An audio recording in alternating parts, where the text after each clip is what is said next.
नमस्ते, प्रणाम। दिनेश एडवोकेट आपके समक्ष ये लेटेस्ट वीडियो के साथ। अ, आपको याद होगा, हमने आज से कोई 7-8 दिन पहले मधुबनी में जो स्पेशल जज एक्साइज एंड प्रोहिबिशन के कोर्ट में चल रहा था, एक मामला हमने उठाया था कि कैसे उसमें पटना हाई कोर्ट के ऑर्डर के कॉन्ट्ररी जाके और पटना हाई कोर्ट के आदेश का उल्लंघन करते हुए एक व्यक्ति को बेल दे दिया गया था।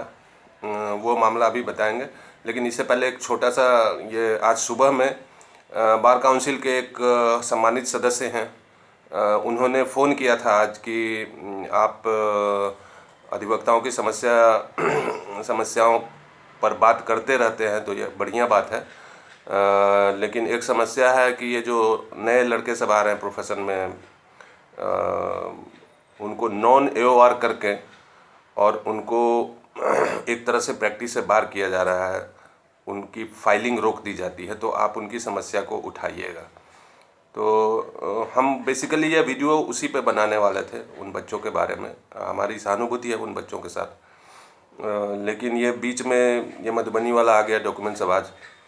तो मधुबनी वाले पे 1 मिनट में बाद में बात करते, पहले इनका जो नॉन AOR वाले जो हमारे लड़के समस्या फेस करें उन पे बात कर लेते हैं। आपने कहा था कि हम लोग कैसे इसको, अगर कोर्ट में जाते हैं तो कैसे लड़ेंगे। आप इसको ऐसे लड़िए कि कोर्ट जो है, कॉन्स्टिट्यूशनल लॉ में हमारा जो अपना वो आइडिया है हम बता रहे हैं। कोर्ट बना है इसलिए कि ये एक पब्लिक ग्रीवांस के रिड्रेसल का एक फोरम है। एडजुडिकेशन इसका मेन ड्यूटी है।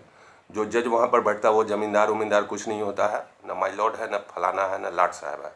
वो एक ब्यूरोक्रेट है, उसका काम है एडजुडिकेशन।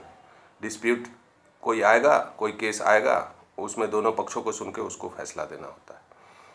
तो जब कोई आदमी को, ये कॉन्स्टिट्यूशनल राइट है किसी का, सिटीजन का, किसी लिटिगेंट का, कि वो अपना वकील अपने चॉइस का रखेगा। तो जब कोई हमको वकील रख रहा है और हम नॉन AOR हैं, तो कोर्ट उसमें बीच में कहाँ से खड़ा हो जाता है? चीफ जस्टिस या कोई जज खड़ा होकर क्यों बोल रहा है कि नहीं, आप नॉन AOR हैं इसलिए आप इसकी बहस नहीं कर सकते या इसका केस फाइल नहीं कर सकते। ये एडवोकेट्स एक्ट के भी कॉन्ट्ररी है और कॉन्स्टिट्यूशनल लॉ के भी कॉन्ट्ररी है। तो आप इस पे जाकर अगर कोर्ट में जो बहस करना है तो इस पर करिए। और बाकी हम ये सलाह देंगे कि आपके साथ अन्याय ये लोग नहीं कर रहा, कोर्ट तो पहले से भी कर रहा था। एसोसिएशन ने आपको क्या आश्वासन दिया था इलेक्शन के टाइम में? प्रेसिडेंट और सेक्रेटरी जो वर्तमान है, उन लोगों का आश्वासन आप जो लिखित है वो आप एक बार देख लीजिएगा। वो आपकी मदद आज की डेट में नहीं कर रहे हैं। वो लोग चीफ जस्टिस का चमचागिरी में लगे हुए हैं, बहुत भयानक ढंग से लगे हुए हैं। तो आपका शिकायत उनसे होना चाहिए। हमको जो संक्षेप में बुझाया बता दिया। वीडियो आपके ऊपर बनाना था, लेकिन 7-8 मिनट का वीडियो होता है, उसमें अब हम टाइम नहीं दे पाएंगे। ये मधुबनी वाला मामला आ गया है, ये इस पर हम थोड़ा ध्यान केंद्रित कर रहे हैं। तो मधुबनी वाले मामले में हमने आपको बताया था और हमने उस जुडिशियल ऑफिसर को कहा था कि ये चंबल का डाकू है, और उस समय हमारे पास डॉक्यूमेंट्स बहुत कम थे। अभी आज मेरे हाथ में ये सब आ गया है, देखिए। ये 2 जुलाई को उसको बेल दिया गया है, 2 जुलाई को, 2/7/2020 को। और इसके पहले वाला जो हाई कोर्ट का ऑर्डर है, वो आपको याद होगा 19/3/2020 को एक लर्नेड सिंगल जज ने पटना हाई कोर्ट से इसका बेल रिजेक्ट किया था। और लास्ट पैराग्राफ में ये लिखवाया था कि the petitioner may renew his plea for bail after 6 months if there is no progress in the trial of the case before the learned lower court, ये कह के लिखवाया था। इसने इसको 2/7/2020 को बेल दे दिया। बेल फाइल हुआ है जून में और जुलाई के फर्स्ट वीक में बेल होता है। और अब एक पॉसिबल डिफेंस ये हो सकता था कि इस केस में कि रेकॉर्ड हमारे पास नहीं था। वो डिफेंस इस केस में अवेलेबल नहीं है, क्योंकि आप ठीक से देखिए, ये व्यक्ति he is not just a जज hearing a bell petition, he is a special जज। दिस सब्जेक्ट एक्साइज एक्ट का जो पूरा केस है, केस का रिकॉर्ड्स का भी कस्टडियन यही कोर्ट होता है, वो दूसरी जगह नहीं जाएगा। ये ऐसा नहीं केस है कि कोई CJM के यहाँ केस ओरिजिनल रिकॉर्ड CJM के यहाँ है, ADJ के यहाँ बेल फाइल हो रहा है और फिर ADJ बाद में कहेगा कि नहीं हमारे पास तो रिकॉर्ड्स नहीं था, हमने जो अफिडेविट पढ़ाया था उसी पर बेल ग्रांट कर दिया या नहीं किया। यहाँ पे ये कस्टडियन भी है। एक और चीज़ है जो इनको ये सब डिफेंस नहीं लेने देगा, आप इसको ठीक से देखिए। 3/7 को ये आदमी का जो ये श्योरिटी वाला जो फॉर्मेलिटी कंप्लीट करना होता है वो 3/7 को हुआ है। तो अगर हम ये भी मान लें कि 2/7 को आपने बेल दिया, जिस समय उस समय you were not in position of the records और that the records of the case had not been placed before you for whatever reason. तो 3/7 को जिस दिन ये फॉर्मेलिटी कंप्लीट करने आया उस दिन तो रिकॉर्ड्स आपके पास जरूर ही होगा। बिना रिकॉर्ड्स का तो ये नहीं हो सकता कि खाली ये ऑर्डर शीट लेके आया और आप दे दिए उसको, उसका अलाउ कर दिए, ऐसा तो हो ही नहीं सकता है। और रिकॉर्ड्स में 19/3 को बेल रिजेक्ट कर रहा है हाईकोर्ट, बहुत लेट हुआ होगा तब 22, 21, 22, 23 तक पहुंच ही गया होगा। ये आजकल उतना टाइम भी नहीं लगता, हम आपको बहुत लिबरल होकर उसको देख रहे हैं, तब भी वहाँ तक पहुँच गया होगा। ईमेल से ऑर्डर जाता है, तुरंत ही जाकर लग जाता है। तो आपके पास ये भी डिफेंस उपलब्ध नहीं है।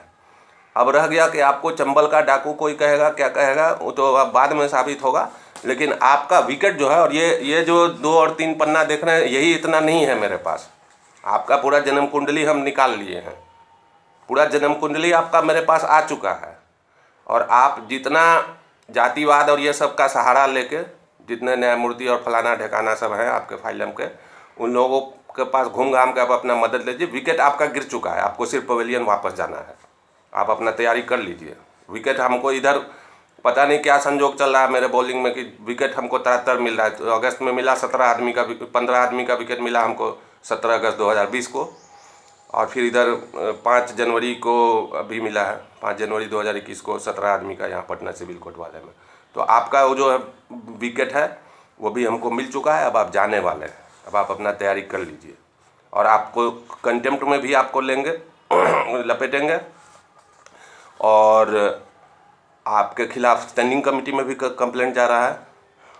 और अगर उसमें कुछ गड़बड़ी होगा तो रीट पिटीशन में भी लावेंगे, PIL में भी लावेंगे।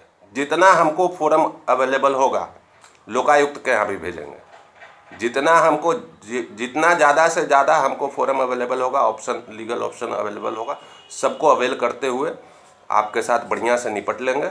और आपके फाइलम के जो न्यायमूर्ति लोग हैं, सिटिंग और रिटायर्ड, उन सब से आप मदद ले लीजिएगा।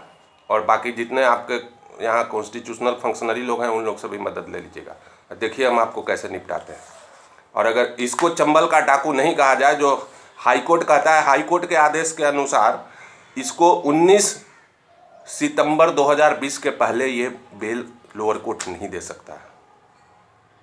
19 सितंबर 2020 के पहले ये बेल पर विचार भी नहीं कर सकता है। अगर पिटीशन फाइल किया तो उसको 1 मिनट में फेंक देना है।